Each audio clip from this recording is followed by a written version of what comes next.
So, what are your Good job. Lance? What are your thoughts on this whole Top Rank ESPN deal? I think it's great for boxing.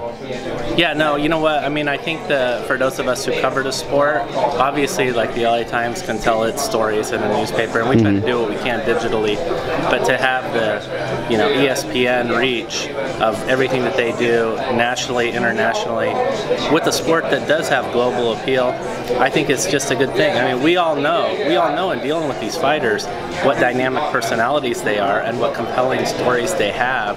So to be able to tell that, in that form is going to be something that certainly is going to increase the attention on this sport and bring it further along to become a major sport in this country again. I mean, I think it's a great thing. We have fighters such as Lomachenko, we have Terence Crawford, we had Manny Pacquiao start off the first fight card. We got some pretty big names, and pound for pound, two of the best fighters in the world. I think so. I mean, and again, it's one of those things that, I think we as boxing writers, those that follow boxing closely, we all know how special Lomachenko is. Terence Crawford, unbelievable fighter, and he showed that in his first fight on ESPN. So I think it can't help to build those guys' name recognition. I mean, even Floyd Mayweather this week was talking about it. He's like, I don't know who Terence Crawford is, really, in regards to, the talent that he has. It doesn't line up. So this is a great opportunity for a fighter like Terence and a fighter like Vasil, who has a great personality and actually speaks very strong English. He's learning. Yeah, he's done so good. For these guys, it's just those are the guys that should be singing from the rafters right now. Now, today is the last day of the fiasco of Mayweather versus McGregor. We will be moving on to Canelo versus Triple G. Now, that is a real fight.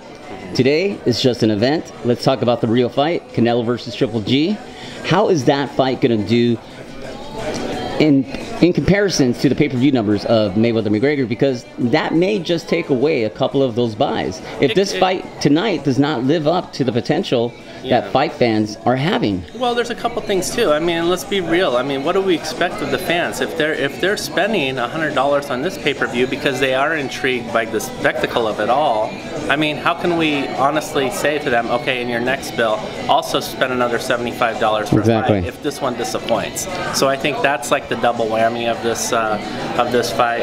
But Canelo, Triple G, those guys have gone out of their way really to not engage in the theatrics that Mayweather and McGregor did, and I really wish that they had, got a little bit more, heated value out of their news conference stops. They're not going to. They're saying this is an old school fight, this is a legitimate fight, we're going to do our talking in the ring, but the bottom line is you have to do some talking to sell the fight in the first place. So they still have an opportunity to try to seize upon that and get some buzzworthy type moments that will, help spawn interest in what we all know is going to be a sensational middleweight battle for the ages. I mean, especially with Canelo having a rematch clause, I just think he's going to let his fist fly, throw caution to the wind, and try to take this guy out of there. And if he does so, he moves on to what he says is Canelo time.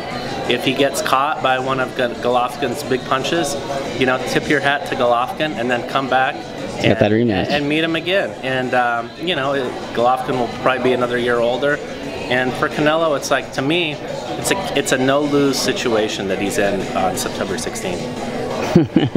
Now, they're talking about Guillermo Rigondeaux moving up to 130 pounds against Vasily Lomachenko.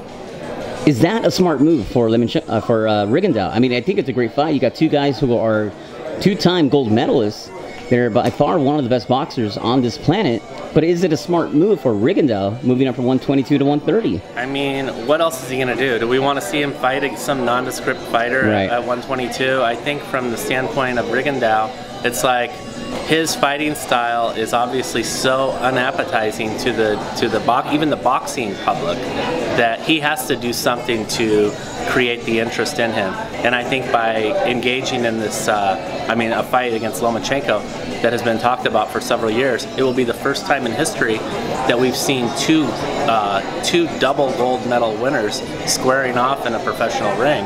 it's just an outstanding opportunity that is going to bring a lot more attention to Guillermo Rigondeaux. And again, at this point in his career, 30 plus, I think he has to strike for the sake of publicity, even beyond what we think as boxing wise maybe is biting off a little bit more than he can chew. What did you take from Oscar De La Hoya's Twitter account where he said F Mayweather versus McGregor? Now, obviously, he's not very fond of that event, but is he bringing negative attention to himself, or could he possibly be bringing too much attention to their fight? I think jealousy is an ugly green monster, and that's the way this came off. I mean, we all know a video that Oscar posted, or when a video interview he engaged in which he said, I'll stage Canelo versus McGregor. So how can you say that and then have a problem with Mayweather saying himself, I want to fight the best fighter in the UFC right now? It's an event. It's an intrigue. There is some Evel Knievel jumping the Snake River curiosity factor to this. That yes, we all have a pretty good idea of how it's going to go down. I think Mayweather's going to win this fight somewhere between 4 and 8, but we still want to see these two guys. Like I was telling someone else, the best moment of Mayweather-Manny Pacquiao was right before the first bell, and you saw them ready to go, bouncing on their feet, ready to fight. And I think that's exactly what I've been thinking about Mayweather and McGregor, right? I think it's at the beginning of that bell. I think everything that has led up to that moment, that's what you've paid for. And whatever transpires after that is going to be gravy. I'm just curious to see what McGregor's approach is going to be, what his game plan is going to be within the first 2 rounds. He has to try to swarm him, I think. I think he has to throw caution to the wind and just say, I'm willing to go out on my shield if I can land one of these heavy punches and inflict some damage on a 40-year-old guy who's been in the ring for 2 years. I've got a good opportunity to seize upon that. And maybe, can you imagine if McGregor wins, what he becomes in this world? That is the biggest upset in sports history. Yeah, and I mean, his value goes into the highest reaches. So I think that's what he has to do, and that's a forgivable effort. Even if he loses, I lost to the greatest boxer of all time, moved back to the UFC, and all is good. If Mayweather were to lose this fight, does he go into hiding like a Floyd Patterson when he lost his 2 fights? I think that no, he does not go into hiding. Like Sonny Liston, let's have a rematch, and actually let's have a trilogy, because that's the thing. A lot of money. There's a lot of conspiracy theorists that say, Mayweather may get caught by that punch that forces not just one fight that's created all these millions, but 3 fights. All right, thank you, Lance. Always a pleasure, my man. Thank you. No problem.